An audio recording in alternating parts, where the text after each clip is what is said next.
Parents మెచ్చిన university సంకల్ Chand Patel university, Gujarat. విషాదకరమైనటువంటి వార్త. Fish Venkat కొన్ని రోజుల నుంచి కూడా ఆయన హాస్పిటల్లో ట్రీట్మెంట్ తీసుకుంటూ ఉన్నాడు. మనకందరికీ తెలిసిందే.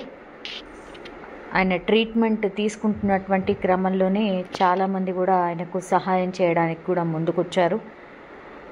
యాక్చువల్లీ ఈయన తెలుగు సినిమా ప్రేక్షకులను కావచ్చు, తన ప్రత్యేకమైనటువంటి ఒక తెలంగాణ పంచులతో అలరించాడు నటుడు ఫిష్ వెంకట్. చాలా రోజుల నుంచి కూడా ఆయన హాస్పిటల్లో ట్రీట్మెంట్ తీసుకుంటున్న విషయం కూడా మనందరికీ తెలిసిందే.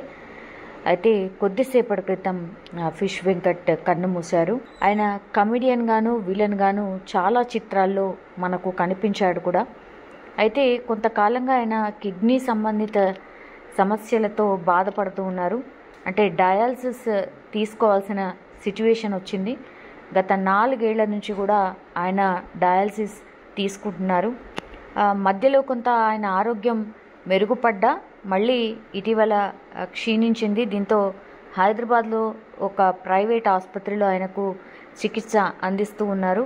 జూలై 2వ తారీఖు నుంచి కూడా ఆయనను కుటుంబ సభ్యులు హాస్పిటల్లో చేర్పించారు. అప్పటి నుంచి కూడా ఆయనకు ట్రీట్మెంట్ జరుగుతున్న పరిస్థితి. ఆయన వెంటిలేటర్ పై ఉన్నారు. చాలా రోజుల నుంచి కూడా అసలు స్పృహలో లేరు. గుర్తింపు శక్తి కూడా ఆయనకు లేకుండా పోయిందని కుటుంబ సభ్యులు కూడా కన్నీరు మున్నీరుగా విలపిస్తూ చెప్పినటువంటి పరిస్థితి. డాక్టర్ల ప్రకారం కావచ్చు, ఆయన డయాలసిస్ ఒక తాత్కాలిక పరిష్కారం మాత్రమే. శాశ్వతంగా ఆయన బతకాలన్నా, మళ్ళీ నార్మల్ మనిషి కావాలన్నా కూడా కిడ్నీ మార్పిడి అవసరం. సో ఇది కొంత ఖర్చుతో కూడుకుంది కాబట్టి, చికిత్సకు భారీ ఖర్చు అవుతుంది కాబట్టి ఫిష్ వెంకట్ కుటుంబ సభ్యులు కూడా ఆర్థిక సమస్యలతో సతమతమవుతున్నారు. సో ఆర్థికంగా మమ్మల్ని ఆదుకోండి, మా నాన్నను లేకపోతే మా భర్తను బతికుంచుకుంటాము అంటూ కూడా ఫిష్ వెంకట్కి సంబంధించిన ఫ్యామిలీ మెంబర్స్ మాట్లాడినటువంటి పరిస్థితి.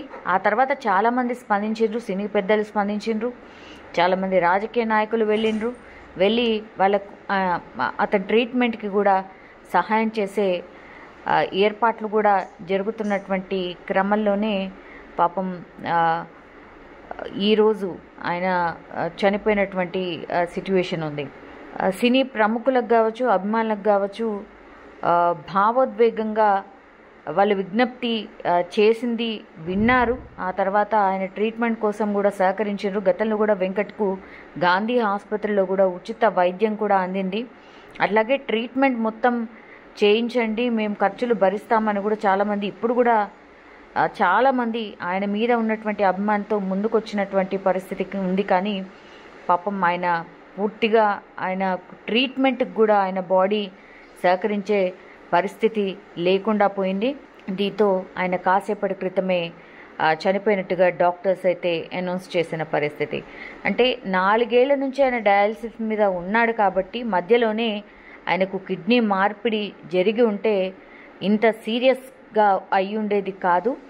సో ఇది కొంత డిలే అయిందని డాక్టర్స్ కూడా చెప్పినటువంటి మాట. అయినా లాస్ట్ ప్రయత్నంగా కూడా కిడ్నీ మార్పిడి కోసం కూడా ఈయనకు మ్యాచ్ అయ్యే కిడ్నీ కోసం కూడా వెతుకుతున్నటువంటి క్రమంలోనే ఆయన ఆరోగ్యం విషమించి కాసేపటి క్రితమే ఫిష్ వెంకట్ చనిపోయారు. అయినా ఇప్పటికే 100కు పైగా సినిమాల్లో నటించిండ్రు.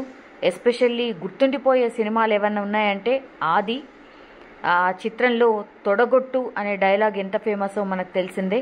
అట్లాగే గబ్బర్ సింగ్లో ఆయన పండించినటువంటి కామెడీ పర్ఫార్మెన్స్ ప్రేక్షకుల మదిలో ఒక చిరస్థాయిగా నిలిచిపోయింది. అట్లాగే 100కు పైగా చిత్రాల్లో ఆయన నటించి మెప్పించాడు.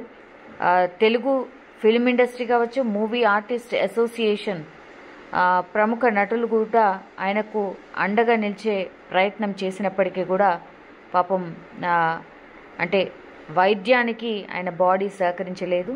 దీంతో కాసేపటి క్రితమే ఆయన మరణించినట్టుగా వైద్యులు ప్రకటించిన పరిస్థితి. ఇండస్ట్రీకి ఇదొక తీరని లోటు అని చెప్పొచ్చు. నిజంగా ప్రస్తుతం ఉన్నటువంటి సమాజం దేనికి ప్రయారిటీ ఇస్తుంది? ఆర్థిక సంబంధాల చుట్టూ మాత్రమే తిరుగుతుంది. మళ్ళీ ఎన్నికలంగానే చాలా విరక్తి కలుగుతాం. మంచి అనిపిస్తుంది కదా, లేడీస్ కూడా ఛాలెంజింగ్ జాబ్స్ చేసినప్పుడు చాలా బాగుంటది. ట్రాఫిక్ అసిస్టెంట్స్ గా నియమించిన ట్రాన్స్జెండర్స్ అందరితో సాల్యూట్ చేయించుకుంటున్నారు. ఫుడ్ డెలివరీ ఇవ్వటానికి వెళ్ళినటువంటి డెలివరీ బాయ్ అనిల్ పై కళ్ళ ముందు పెళ్ళండి